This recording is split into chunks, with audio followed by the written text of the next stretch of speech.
Radhe Radhe guys, this is me Shilpi and you are watching Shilpi Lodhi blogs.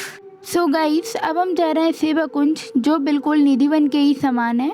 जैसे निधिवन, श्री कृष्ण जी श्रीमती राधा रानी के साथ रोज रात के समय रास रचाने आते हैं और सुबह उनके प्रमाण भी हमें देखने को मिलते हैं, जैसे खाया हुआ लड्डू, चबाया हुआ दातून और पान। ठीक वैसे ही सेवा कुंज में भी ये दृश्य देखने को मिलते हैं। सेवा कुंज श्री हित हरिवंश की साधना स्थली है। माना जाता है कि सेवा कुंज के इस वन में श्री कृष्ण राधा रानी के साथ जुगल जोड़ी में आज भी नित्य रात्रि के समय रासलीला करते हैं। रासलीला के दौरान जब श्रीमती राधा रानी थक जाती हैं तो इसी स्थान पर भगवान श्री कृष्ण ने उनकी चरण सेवा करी थी, यानी कि उनके पैर दबाए थे, इसलिए इस स्थान को सेवा कुंज कहा जाता है। गाइस, अभी हम लोग सेवा कुंज में हैं। यहाँ पर जाली वगैरह लगी हुई है।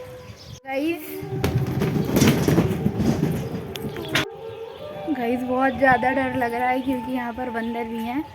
बहुत ज़्यादा डर लग रहा है, हो सकता है फ़ोन ले जाए मेरा, बैग ले जाए मेरा।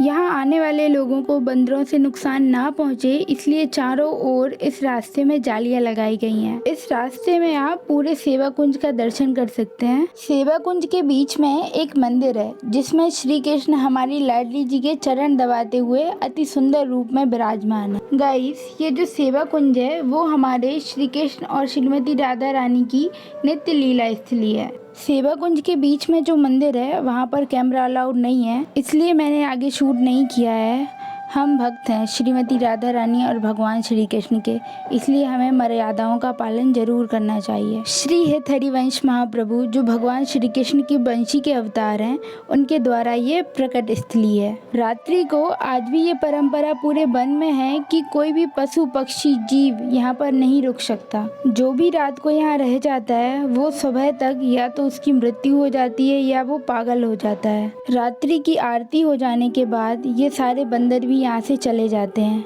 यहाँ डेली रात को श्रीमती राधा रानी के लिए एक बेड तैयार किया जाता है, जिसे बोलते हैं हम फूलों की सेज। सेज के ऊपर रात को किशोरी जी के लिए लड्डू, दातून, पान, माला, इत्र, चंदन ये सब रखकर सब घर चले जाते हैं।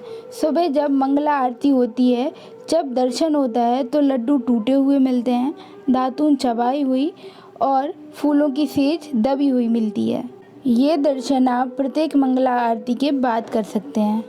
गाइस, मुझे एक क्वेश्चन काफ़ी कंफ्यूज कर रहा था कि निधिवन और सेवा कुंज में क्या अंतर है। फिर मैंने एक बाबा जी से पूछा, उन्होंने मुझे ये डिफरेंस बताया कि निधिवन और सेवा कुंज में क्या अंतर है। गाइस, निधिवन जो है वो स्वामी हरिदास जी के द्वारा प्रकट स्थली है और सेवा कुंज श्री हित हरिवंश के द्वारा प्रकट स्थली है। स्वामी हरिदास जी ललिता सखी के अवतार हैं और श्री हित हरिवंश महाप्रभु श्री कृष्ण की वंशी के अवतार हैं।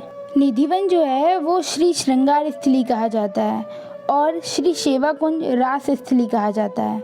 निधिवन से श्री स्वामी हरिदास जी ने बांके बिहारी जी को प्रकट किया था। श्री सेवा कुंज श्री राधा वल्लभ जी की प्रकट स्थली है। गाइस, ये कुछ मेन डिफरेंस हैं दोनों स्थानों में। सेवा कुंज में एक ललिता कुंड है। कहा जाता है कि रास के समय ललिता जी को प्यास लगने पर भगवान श्री कृष्ण ने अपनी बंसी से खोदकर एक सुंदर कुंड को प्रकट किया, जिसके जल से ललिता जी ने जलपान किया था। इसी कारण इस कुंड को ललिता कुंड कहा जाता है। गाइस, जो भी लोग मेरी ये वीडियो देख रहे हैं उनके लिए मेरी एक पर्सनल एडवाइस है, मेनली अपने फ़ोन और सामान की सुरक्षा कुछ ज़्यादा ही करें as compare to the other शहर, क्योंकि हमारे माखन चोर के शहर में उनके बंदर भी चोर हैं। So yes guys, be careful. चलिए गाइस, आप लोगों को एक शायरी सुनाती हूँ। हर सोच में उनका नाम हो, हर सांस में राधे श्याम हो, दुनिया चाहे जो भी कहे हमें क्या, हमें तो बस प्रेम से काम है। गाइस, सेवा कुंज के दर्शन करने के बाद मैं आ गई हूँ श्री राधा दामोदर जी के मंदिर।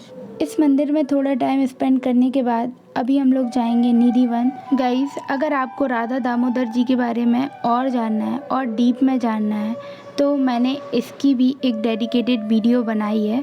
सो गाइस, आप आई बटन पे जाकर उस वीडियो को चेकआउट कर सकते हैं। आई होप यू गाइस, आप लोगों को ये सेवा कुंज का ब्लॉग पसंद आया होगा। If you like it so please don't forget to like, comment, share and subscribe this channel. Radhe Radhe, जय श्री कृष्ण।